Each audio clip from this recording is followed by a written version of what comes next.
रक्षा क्षेत्र से जुड़ी तमाम अहम खबरों पर आप देख रहे हैं डीडी न्यूज का ये खास कार्यक्रम डिफेंस डायनेमिक्स और मैं हूं दानवीर सिंह, नई दिल्ली से।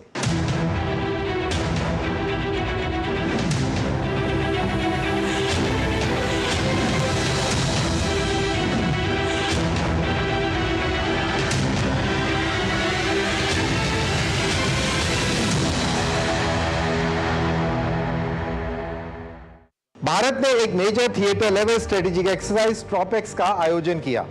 आइए समझते हैं कि करंट जियोपॉलिटिकल सेटिंग्स में भारत के लिए इसका रणनीतिक महत्व क्यों है। भारत के सेना प्रमुख द्वारा हाल ही में एक कॉन्क्लेव में यह संकेत दिया गया कि पाकिस्तान चीन की रणनीतिक स्तर पर साजिश भारत के लिए एक खतरनाक वास्तविकता है।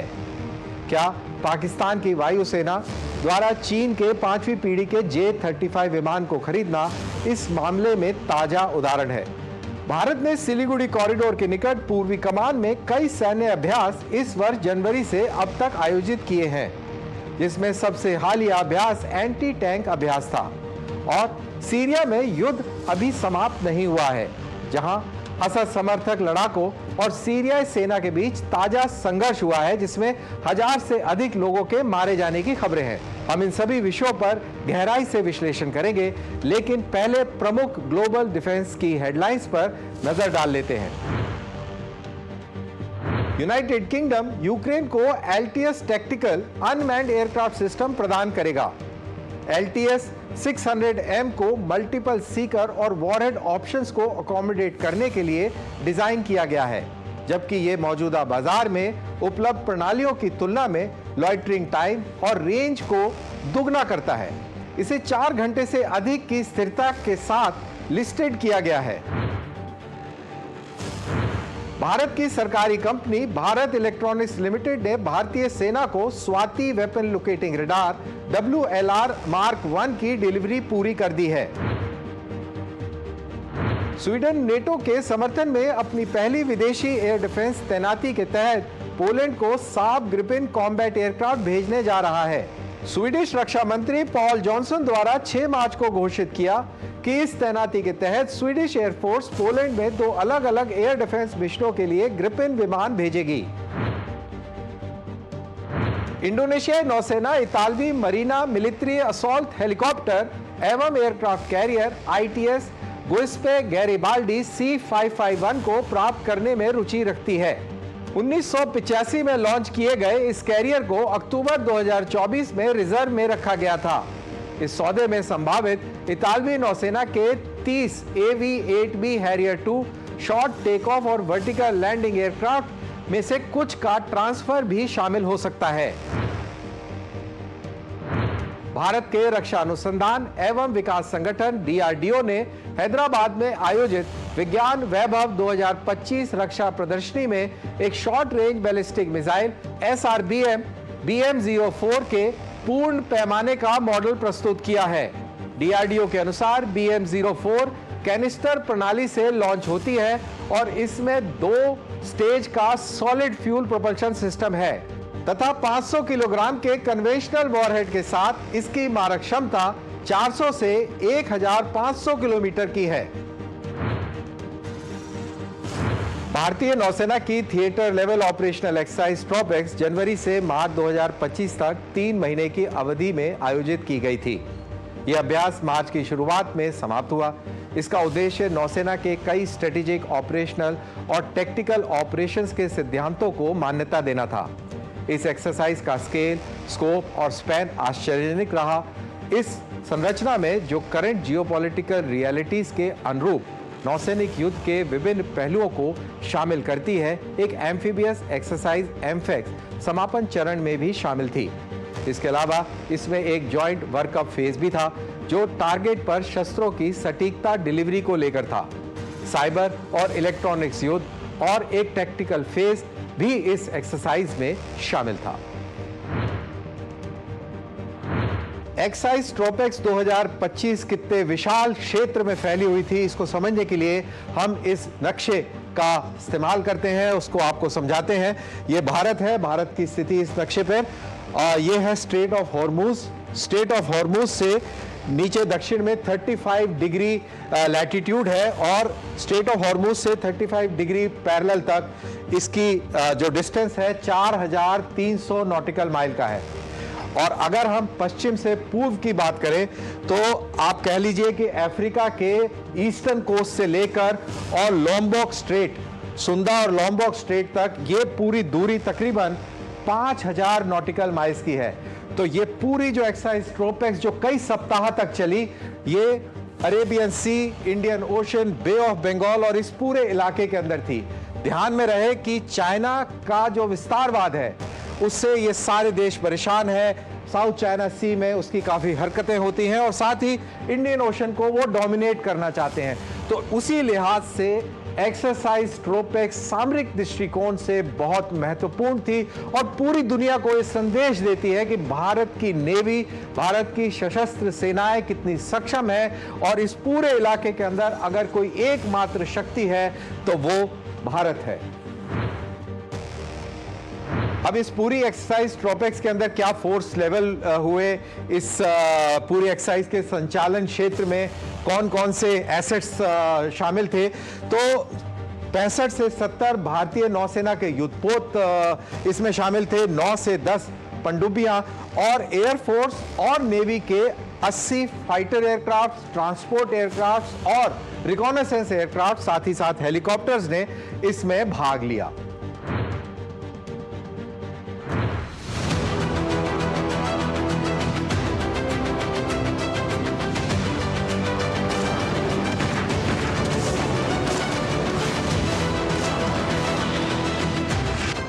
ट्रोपेक्स 2025 ने राष्ट्रीय समुद्री सुरक्षा हितों की रक्षा के लिए विविध चुनौतियों का सामना करने में नौसेना की क्षमता का समन्वित और एकीकृत तरीके से मूल्यांकन किया।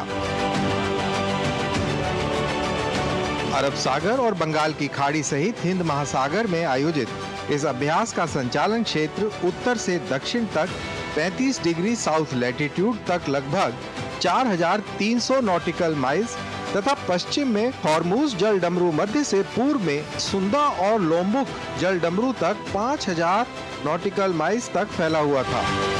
ट्रोपेक्स 25 में 65 से 70 भारतीय नौसेना के जहाजों ने, 9 से 10 पनडुब्बियों ने और विभिन्न प्रकार के 80 से अधिक विमानों ने भाग लिया। इस अभ्यास में अन्य सेवाओं के साथ थिएटर स्तर पर परिदृश्यों की योजना बनाने और उन्हें निष्पादित करने में परिचालन तालमेल का बहुत उच्च स्तर हासिल हुआ। इसमें भारतीय सेना, भारतीय वायुसेना और भारतीय तटरक्षक बल की इकाइयों ने व्यापक भागीदारी की, जिसमें Sukhoi 30, Jaguar, C-30, flight refueller और एवैक जैसे जहाज शामिल थे। इस अभ्यास में 600 से अधिक पैदल सैनिकों ने भी भाग लिया और 10 से अधिक इंडियन कोस्ट गार्ड के जहाज भी शामिल थे। ट्रोपेक्स 25 ने एक तीव्र संचालन अभियान के सफल समापन को चिन्हित किया, जिसका उद्देश्य भारतीय नौसेना की ऑपरेशनल प्रिपेयर्डनेस और युद्ध के लिए सामग्री तैयारियों का मूल्यांकन करना था और इसने नौसेना की प्रतिबद्धता को पुनः प्रमाणित किया कि वह एक युद्ध के लिए तैयार, विश्वसनीय, एकजुट और भविष्य के लिए तैयार बल बनी रहेगी। ट्रोपेक्स 25 केवल एक सैन्य अभ्यास नहीं है, ये एक रणनीतिक संदेश है। हिंद महासागर जियोपॉलिटिक प्रतिस्पर्धा का केंद्र बना हुआ है, जहां चीन की स्ट्रिंग ऑफ पर्ल स्ट्रेटेजी के माध्यम से बढ़ती उपस्थिति, समुद्री डकैतियों की चिंताएं और क्षेत्रीय तथा वैश्विक शक्तियों के बीच बढ़ता नौसैनिक कंपटीशन देखा जा रहा है।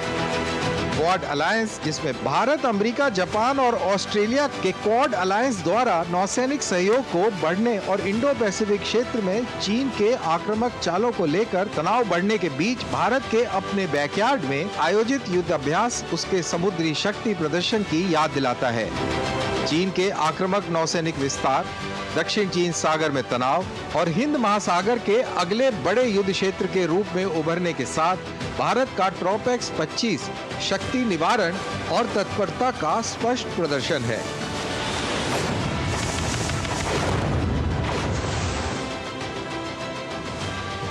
इंडिया टुडे कॉन्क्लेव में थल सेना अध्यक्ष जनरल उपेंद्र द्विवेदी ने इस बात पर जोर दिया कि भारत को पाकिस्तान और चीन के बीच मजबूत गठबंधन को पहचानना चाहिए।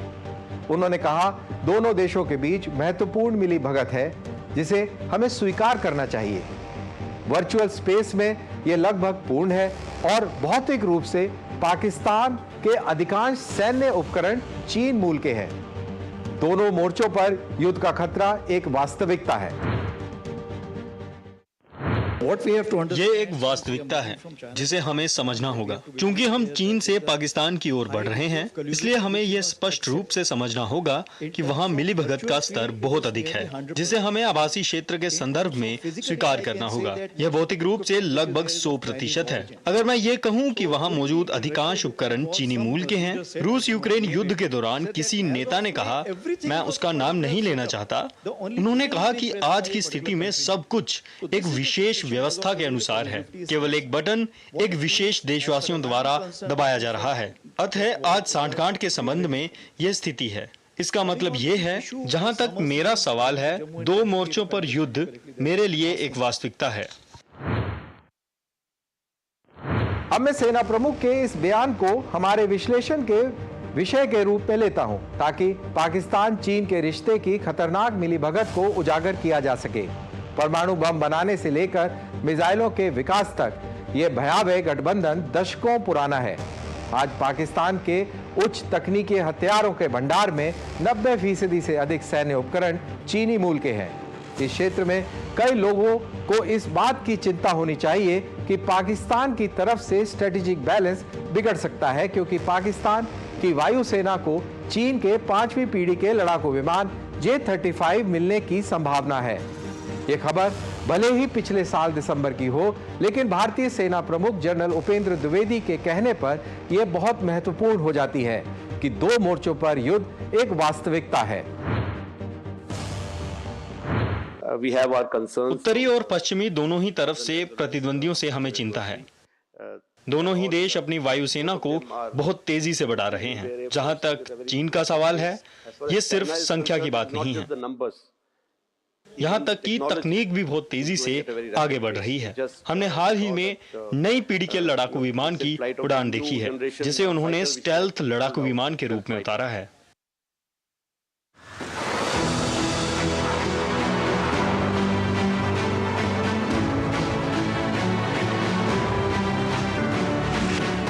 पिछले साल एक चीनी मीडिया आउटलेट ने रिपोर्ट किया था कि पाकिस्तान चीन के बहुप्रतीक्षित J-35 स्टेल्थ फाइटर जेट्स में से 40 विमान खरीदने वाला है। यह बीजिंग द्वारा किसी विदेशी सहयोगी को 5वीं पीढ़ी के फाइटर जेट का पहला निर्यात होने का संकेत है। हांगकांग स्थित साउथ चाइना मॉर्निंग पोस्ट की रिपोर्ट के अनुसार 5वीं पीढ़ी के जेट विमानों के अधिग्रहण से पाकिस्तान और भारत के बीच सैन्य संतुलन पर प्रभाव पड़ने की संभावना है। भूमि आधारित J-35A का पहला सार्वजनिक प्रदर्शन People's Liberation Army Air Force यानी PLAAF की स्थापना के 75वीं वर्षगांठ के एक दिन बाद एक फ्लाइंग शो के साथ किया गया। चीन के अन्य स्टेल्थ एयरक्राफ्ट भूमि आधारित J-20 लड़ाकू विमानों की तुलना में J-35 के दोनों वर्जन्स काफी छोटे हैं। एक अनुमान है कि People's Liberation Army Air Force के पास 200 J-20 विमान सेवा में हैं। दिसंबर 2024 में पाकिस्तानी मीडिया ने रिपोर्ट किया कि पाकिस्तान की वायुसेना ने 40 विमान की खरीद को मंजूरी दी है, जो 2 साल के भीतर देश के पुराने अमेरिकी F-16 और फ्रांसीसी मिराज फाइटर्स के बेड़े को बदलने के लिए शामिल किए जाएंगे। इससे पहले यह भी रिपोर्ट किया गया था कि पाकिस्तानी पायलटों ने चीन में औपचारिक रूप से अपने J-31 स्टेल्थ फाइटर ट्रेनिंग की शुरुआत कर दी है। उन्होंने J-31 को J-35 का नाम दिया है। जनवरी 2024 में Pakistan air chief marshal Zaheer Ahmed Babar Sidhu ने घोषणा की थी कि J-31 स्टेल्थ फाइटर विमान प्राप्त करने की नींव पहले ही रखी जा चुकी है। पाकिस्तान की गंभीर आर्थिक समस्याओं के बावजूद पाकिस्तान नए विमान खरीदने की कोशिश कर रहा है। बीजिंग में इसकी कोई आधिकारिक पुष्टि अभी तक नहीं हुई है और न ही पाकिस्तान के आधिकारिक मीडिया में इस तरह के सौदे का कोई जिक्र हुआ है। लेकिन J-35 जैसे मुख्य रूप से चीनी एयरक्राफ्ट कैरियर के लिए डिजाइन किया गया एक जेट फाइटर माना जाता है, जिसको पिछले महीने जुहाई शहर में आयोजित वार्षिक एयर शो में प्रदर्शित किया गया। अटकलें इसलिए भी तेज हैं क्योंकि इस एयर शो में पाकिस्तान के शीर्ष के वायुसेना अधिकारियों ने भी भाग लिया था। चीन और पाकिस्तान के बीच एक करीबी गुप्त सैन्य गठबंधन रहा है। चीन ने रक्षा खर्च में अरबों डॉलर खर्च करके अपने सशस्त्र बलों को अपडेट किया है। वहीं बीजिंग पाकिस्तान की तीनों सेनाओं के आधुनिकीकरण में भी मदद करता रहा है। चीन ने पाकिस्तान को J-17 थंडर फाइटर जेट के संयुक्त रूप से विकास और संचालन में सहायता की है, जो पाकिस्तानी वायुसेना की रीढ़ है। हाल के वर्षों में चीन ने पाकिस्तानी नौसेना को 4 अत्याधुनिक नेवल फ्रिगेट्स प्रदान किए हैं, जिससे उसे अरब सागर और हिंद महासागर में अपनी नौसेना के साथ बड़ी भूमिका निभाने में मदद मिलेगी। पाकिस्तान के लिए चीनी J-35 की खबर अभी तक आधिकारिक नहीं है। फिर भी अगर ये सच भी हो तो भी ये पाकिस्तान के पक्ष में संतुलन को नहीं बदल सकेगा, क्योंकि इंडियन एयरफोर्स आसानी से पाकिस्तान की संभावित J-35 खरीद को अपने Rafales, upgraded Su-30 MKIs, S-400 air defence system और AMCA 5th जनरेशन फाइटर्स तथा एडवांस रेडार्स के साथ आसानी से काउंटर कर सकती है। अतिरिक्त फाइटर एयरक्राफ्ट की खरीद की प्रक्रिया शुरू हो चुकी है और वहीं इलेक्ट्रॉनिक वॉरफेयर और उन्नत स्टेल्थ डिटेक्शन सिस्टम भारत की वायु श्रेष्ठता को बनाए रखेंगे, जिससे चीन पाकिस्तान सहयोग से उत्पन्न होने वाले नए खतरों के खिलाफ भारत की एरियल डोमिनेंस सुनिश्चित रहेगी। भारतीय सेना की पूर्वी कमान द्वारा सिलीगुड़ी के बाहरी इलाके में तीस्ता फील्ड फायरिंग रेंज में एक सप्ताह तक anti tank guided missile field firing exercise का आयोजन किया गया। वर्ष 2025 के प्रारंभ से ही रक्षा बलों ने उत्तर बंगाल में विशेष रूप से महत्वपूर्ण सिलीगुड़ी कॉरिडोर क्षेत्र के पास कई क्षेत्रीय अभ्यास किए हैं।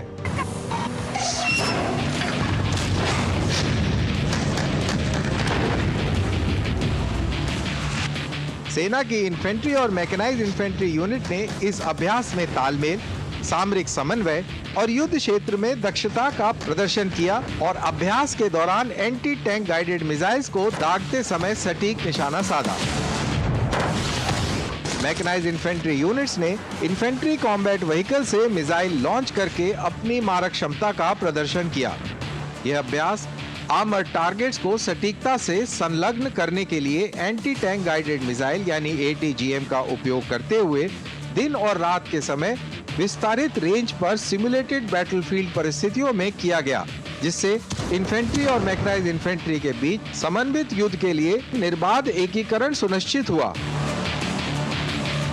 वर्ष 2025 के प्रारंभ से ही रक्षा बलों ने उत्तर बंगाल में विशेष रूप से महत्वपूर्ण सिलीगुड़ी कॉरिडोर क्षेत्र के पास कई क्षेत्रीय अभ्यास किए हैं। ये गलियारा, जिसे अक्सर चिकन्स नेक के नाम से भी जाना जाता है, देश के लिए रणनीतिक रूप से महत्वपूर्ण क्षेत्र है, क्योंकि यह भारतीय उपमहाद्वीप का सबसे पतला हिस्सा है, जहां उत्तर और दक्षिण में नेपाल और बांग्लादेश की सीमाएं हैं और पास में भारत, चीन और भारत भूटान की सीमाएं हैं। जनवरी में रक्षा बलों ने डेविल स्ट्राइक नाम का अभ्यास किया, जिसमें सेना और भारतीय वायुसेना दोनों ने भाग लिया। भारतीय सशस्त्र बलों ने 16 से 19 जनवरी तक उत्तर बंगाल में चिकन नेक के नाम के इस मशहूर सिलीगुड़ी कॉरिडोर के पास तीव्रता वाला डेविल स्ट्राइक संयुक्त एयरबोर्न सैन्य अभ्यास सफलतापूर्वक किया। भारतीय सेना के विशिष्ट हवाई सैनिकों और भारतीय वायुसेना के बीच सहयोगात्मक प्रयास ने निर्बाध एकीकरण, परिचालन, उत्कृष्टता और सबसे चुनौतीपूर्ण परिस्थितियों में कार्य करने की तत्परता को प्रदर्शित किया। इस अभ्यास में जटिल हवाई अभियानों को प्रमाणित करने पर ध्यान केंद्रित किया गया, जिसमें शत्रुतापूर्ण इलाकों में सैनिकों और उपकरणों की सटीक तैनाती शामिल थी। इस अभ्यास में लॉजिस्टिक सस्टेनेंस स्ट्रेटेजीज का परीक्षण और सुधार किया गया, जिसमें यह सुनिश्चित किया गया कि सैनिक विषम परिस्थितियों में भी परिचालन रूप से प्रभावी रहें। इस अभ्यास में उन्नत तकनीकों और अत्याधुनिक उपकरणों की तैनाती शामिल थी, जो सुदूर स्थानों पर सेना की सटीक और कुशल डिलीवरी के लिए उपयोग किए गए।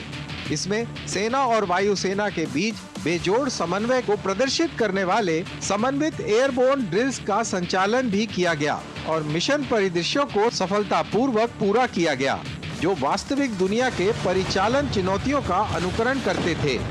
डेविल स्ट्राइक अभ्यास ने हमारे सशस्त्र बलों की ये क्षमता समन्वित इकाइयों के रूप में प्रदर्शित की कि वे विविध परिचालन परिदृश्यों में एक अनुकूल नवचार और संचालन कर सकते हैं। ये भारत के भविष्य की चुनौतियों के लिए तत्परता बनाए रखने के प्रति भारत की प्रतिबद्धता को दर्शाता है। बांग्लादेश में राजनीतिक बदलावों और चीन की नजदीकी को ध्यान में रखते हुए सशस्त्र बल हमेशा उच्च स्तर की तैयारी में जुटे रहते हैं। यह अभ्यास इसी बात का संकेत देता है कि सशस्त्र बल सिलीगुड़ी कॉरिडोर और उससे सटी अंतर्राष्ट्रीय सीमाओं पर दृढ़ता से ध्यान केंद्रित कर रहे हैं, ताकि सुनिश्चित किया जा सके कि ये कॉरिडोर सुरक्षित रहे।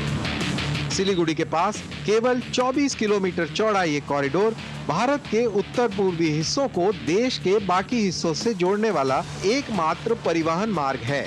ऐसे अभ्यासों के माध्यम से सशस्त्र बल रक्षा प्रणालियों और कर्मियों की दक्षता और विभिन्न परिचालन परिदृश्यों में उनकी अनुकूलन क्षमता का व्यापक मूल्यांकन भी करते हैं।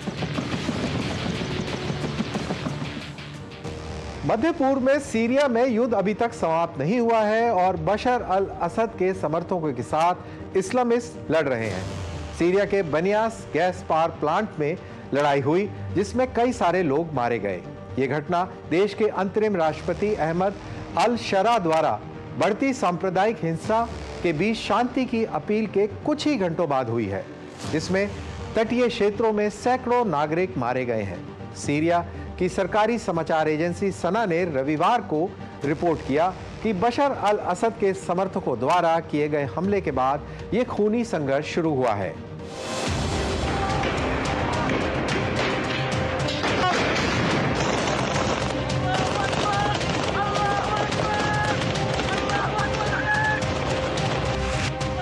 सीरियाई सुरक्षा बलों पर आरोप है कि उन्होंने एलेवाइट अल्पसंख्यक समुदाय के सैकड़ों नागरिकों की हत्या कर दी है। ब्रिटेन स्थित ऑब्जर्वेटरी फॉर ह्यूमन राइट्स, जो सीरिया में लड़ाई पर नजर रखता है, ने कहा कि तटीय क्षेत्रों में एलेवाइट्स को निशाना बनाकर किए गए 30 नरसंहारों में लगभग 745 नागरिक मारे गए हैं।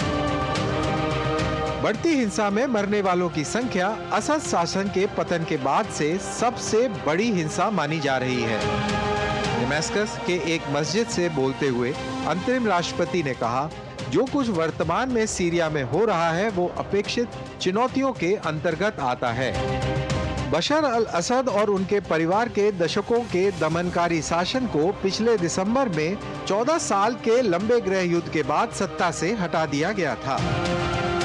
सीरियाई मानवाधिकार परिवेक्षकों के अनुसार पिछले 4 साल में मारे गए लड़ाकों की संख्या को मिलाकर कुल मरने वालों की संख्या 1000 से ज्यादा हो गई है। इनमें नई इस्लामिस्ट नेतृत्व वाली सरकार से जुड़े लगभग 125 लड़ाके और असद समर्थक 148 लड़ाके शामिल हैं। हाल के दिनों में हुई हिंसा तटीय क्षेत्र में सरकारी बलों के घात लगाकर किए गए हमले के बाद भड़की थी। समाचार एजेंसी सना की रिपोर्ट के अनुसार सीरियाई रक्षा मंत्रालय के प्रवक्ता ने इसे अपनी सुरक्षा कर्मियों के खिलाफ विश्वासघाती हमला बताया।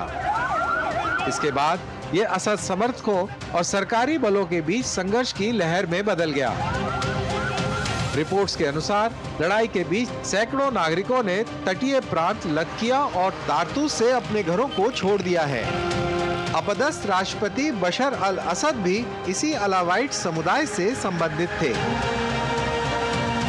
अलावाइट शिया इस्लाम की एक शाखा है जो सीरिया की आबादी का 10% है, जहां बहुसंख्यक आबादी सुन्नी मुसलमानों की है। हिंसा ने अलावाइट कम्युनिटी को आतंकित कर दिया है।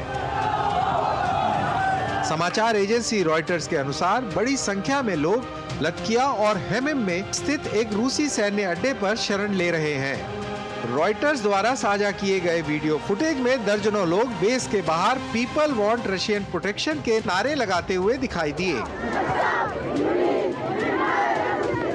इसी बीच स्थानीय मीडिया ने रिपोर्ट किया है कि दर्जनों परिवारों ने पड़ोसी लेबनान में शरण ली है। सीरिया के लिए संयुक्त राष्ट्र के विशेष दूत गैर पेडरसन ने कहा कि वह सीरिया के तटीय क्षेत्रों में नागरिकों के हताहत होने की चिंताजनक रिपोर्ट से बहुत चिंतित है। उन्होंने सभी पक्षों से अपील की कि वह ऐसी गतिविधियों से बचे जो देश को अस्थिरता की ओर ले जा सकती है और विश्वसनीय और समावेशी राजनीतिक परिवर्तन को खतरे में डाल सकती है। भारत क्षेत्र में जियोपॉलिटिकल चैलेंजेस का सामना करने के लिए तैयार हो रहा है। ट्रॉपिक्स जैसे जॉइंट सर्विसेज एक्सरसाइज और बड़े संदर्भ में अगर बात करें तो थिएटराइजेशन चीन पाकिस्तान सांठगांठ का सामना करने के लिए एक मात्र विकल्प है। क्योंकि मध्य पूर्व में अस्थिरता बनी हुई है, इसलिए चुनौती किसी भी दिशा से और किसी भी रूप में आ सकती है। भारत एक क्षेत्रीय शक्ति है जिसकी सामरिक हित स्विस से लेकर मलक्का तक फैले हुए हैं। इसलिए उसे अपनी स्ट्रैटेजीज को लगातार विकसित करना और हमेशा आगे रहने की आवश्यकता है। इसके साथ ही हम इस एपिसोड के अंत में पहुंच गए हैं। मिलते हैं अगले सप्ताह नई स्टोरीज और उनके विश्लेषण के साथ। डिफेंस डायनेमिक्स के साथ जुड़ने के लिए आप सभी का धन्यवाद। साथ ही सोशल मीडिया पर अपनी टिप्पणियां #DD with दानवीर के साथ साझा जरूर करें। अपना ख्याल रखें। जय हिंद।